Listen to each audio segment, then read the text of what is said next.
Salut la gang! Aujourd'hui, c'est un petit vidéo que je veux faire rapidement. Euh, Aujourd'hui, le 5 décembre, c'est une journée un peu spéciale.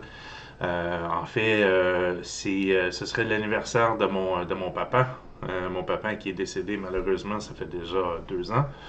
La raison pour laquelle que je fais cette vidéo, c'est tout simplement parce que lorsque je parlais avec mon papa d'une idée de lancer une chaîne, pour ceux qui me connaissent, euh, les boulamites, puis comment on joue, c'est pas tout à fait ma première expérience comme, comme YouTuber. J'ai déjà eu des chaînes de jeux vidéo. J'ai même parti la chaîne des Rois de Trèfle avec Marco et Mike. Si malheureusement j'en fais plus partie, mais Mike tient le fort avec les Rois de Trèfle. Si vous ne connaissez pas, faites une recherche sur YouTube, les Rois de Trèfle. Mike sort des vidéos pratiquement toutes les semaines, quasiment tous les 2-3 jours. Il fait des playthroughs, puis c'est du super de bon contenu. Mais pour les intéressés, si jamais vous allez au tout début classer des vidéos par ordre de parution, puis vous allez voir qu'au début, j'avais quelques vidéos sur la chaîne où est-ce que je faisais des vidéos aussi, entre autres sur des vieux jeux. Donc, vous voyez un peu que le concept n'est pas tout à fait nouveau avec, avec la chaîne YouTube. Donc, comme je mentionnais, mon papa, ça a tout le temps été un de mes fans, peu importe qu'est-ce que je faisais dans la vie, mon père a pas mal tout le temps été là pour moi. Puis je me rappelle, il y a peut-être 3 ou 4 ans de ça, lorsqu'on avait lancé la chaîne, des Rois de Trèfle, je cherchais des idées pour des jeux, des vieux jeux à faire un review, faire un playthrough. Donc, puis mon père m'a toujours parlé d'un jeu qui s'appelle Bridget. Il m'a dit, hey, si jamais un jour tu vois le jeu Bridget, là, ça c'était mon jeu préféré quand j'étais jeune. Puis j'avais été voir sur Board Game Geek, puis finalement, j'avais rien trouvé vraiment d'intéressant. Ça avait l'air d'un jeu un peu comme avec des ponts et tout. Sauf que, en fait, j'ai réussi à aller chercher une copie de Bridget. J'ai cette copie-là depuis, quelques mois.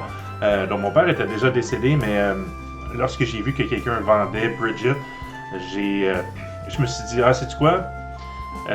Honnêtement, quand j'ai regardé le vidéo, pas le vidéo, mais quand j'ai regardé le jeu en tant que tel, c'est un jeu qui est très simple, donc je vais pouvoir vous montrer rapidement comment on joue. Mais ça fait quand même bien le genre de jeu que mon père aimait jouer. Mon père essayait pas mal n'importe quel jeu que je pouvais lui faire essayer. J'y ai déjà fait essayer des jeux comme le deck builder de hockey de la Ligue nationale qui était quand même assez bon pour un deck builder.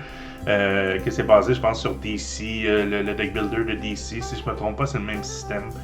C'est juste que là, tu joues des joueurs de hockey. Donc, mon père puis moi, on aimait beaucoup parler de sport. On aimait beaucoup parler, justement, on chialait sur les Canadiens. On allait déjeuner à toutes les semaines. Toutes les semaines, on allait déjeuner. Puis, on parlait justement du Canadien de hockey. On me demandait tout le temps comment ça se passait avec les jeux. Puis aussi, dans ce temps-là, je faisais de la magie. Je suis magicien, mais plutôt j'étais magicien. Puis, je travaillais sur des spectacles de magie. Puis, mon père, il me demandait tout le temps comment que ça allait par rapport à ça. Donc, beaucoup de bons souvenirs par rapport à ça. C'est ça. Donc, j'ai pensé faire une petite vidéo rapidement pour vous montrer comment jouer à Bridget. Comme je disais, vous allez voir, c'est très simple comme jeu. Donc, c'est ça. On va aller voir un peu qu'est-ce qu'il y a dans cette boîte-là. Donc, dans Bridget, c'est très simple. Comment ça fonctionne? C'est un jeu qui se joue à deux. Vous avez des ponts. C'est les rouges contre les jaunes. Donc, lorsque c'est votre tour, vous pouvez placer un pont qui relie vos deux stations de votre couleur. L'idée, c'est le joueur rouge ou orange dans ce cas-ci essaie de traverser d'un côté à l'autre, tandis que le joueur jaune essaie de traverser de en bas jusqu'en haut. Puis tour à tour, vous allez placer des ponts pour faire des chemins. Ils ne sont pas obligés de se connecter, donc c'est tout à fait possible si vous voulez commencer à essayer de bloquer votre adversaire. Vous n'êtes pas nécessairement obligé de suivre, mais ça va être important. faut que vous soyez capable de tracer un chemin qui va partir d'un côté comme de l'autre. Et éventuellement, qu'est-ce qui va finir par arriver, c'est il y a quelqu'un à un moment donné qui va finir par traverser. Puis une fois qu'il traverse de l'autre côté, ben, il gagne la partie. Donc c'est vraiment un jeu de stratégie, un jeu. Ça me fait penser un petit peu au jeu Snake qu'on avait sur nos Nokia. Là, excusez pour les plus jeunes, là, mais dans le temps des dinosaures, on avait des téléphones cellulaires Nokia monochrome, puis on jouait au jeu de Snake, au jeu de serpent, pour, pour essayer de faire le tour sans jamais frapper un mur. Fait que c'est ça. Donc, éventuellement, ce qui peut arriver, c'est vous pouvez manquer de ponts. Si c'est le cas, ben vous commencez à enlever des ponts sur le jeu pour les replacer. Qu'est-ce que je trouve intéressant au début, c'est j'étais déçu parce qu'il manquait les instructions, mais j'ai réalisé que les instructions étaient à l'intérieur de la boîte.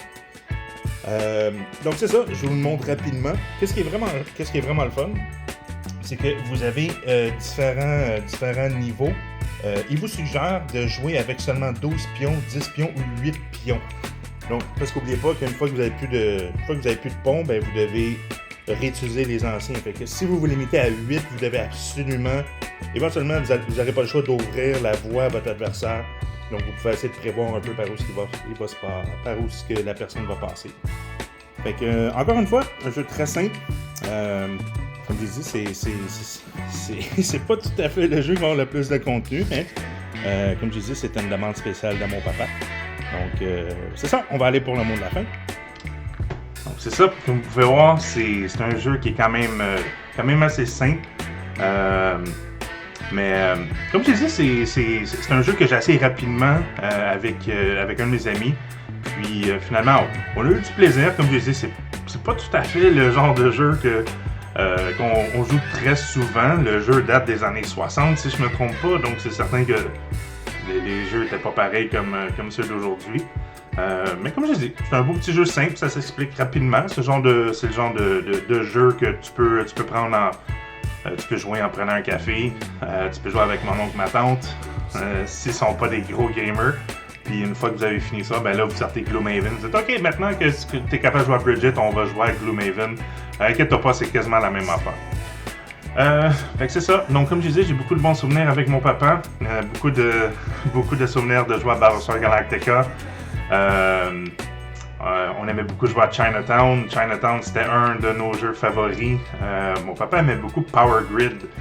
Je pense que c'est une des raisons moi aussi que c'est Power Grid. J'ai des très bons souvenirs de jouer à ce jeu-là. Justement, mon papa, c'était quelqu'un qui aimait... Comme j'ai dit, il aimait beaucoup les jeux de stratégie, mais il aimait un peu n'importe quoi. Mon père était pas mal comme moi. Il était partant pour jouer à pas mal n'importe quoi. Puis, en même temps que c'est pas trop compliqué. C'est pas mal ça. Donc, comme j'ai dit, pas grand chose, mais j'imagine que je vais être une des seules personnes qui va parler de Bridget en 2023, bientôt 2024. Fait que, comme je disais, c'est un jeu qui ressort dans l'actualité pour terminer l'année. Fait que c'est ça. Comme je disais, aujourd'hui, ça aurait été la fête de mon papa. Fait que j'espère que tu veilles sur moi et tu veilles sur nous tous d'en haut. Je t'aime fort. Comme j'ai dit, c'est peut-être un petit peu trop tard parce que tu n'auras jamais eu la chance de voir cette vidéo-là. Mais au moins, c'est fait. Fait que c'est ça. Ceci étant dit, ben, comme je te dis, merci beaucoup de suivre la chaîne. Merci à Karine, à Max. Je vous adore tellement. Merci à tout le Board Game Squad. La vie va tellement vite. On n'a pas souvent la chance de dire à quel point on s'apprécie. Fait que je vous embrasse. Je vous souhaite un bon temps des fêtes. Soyez prudents sur les routes. Bye bye tout le monde.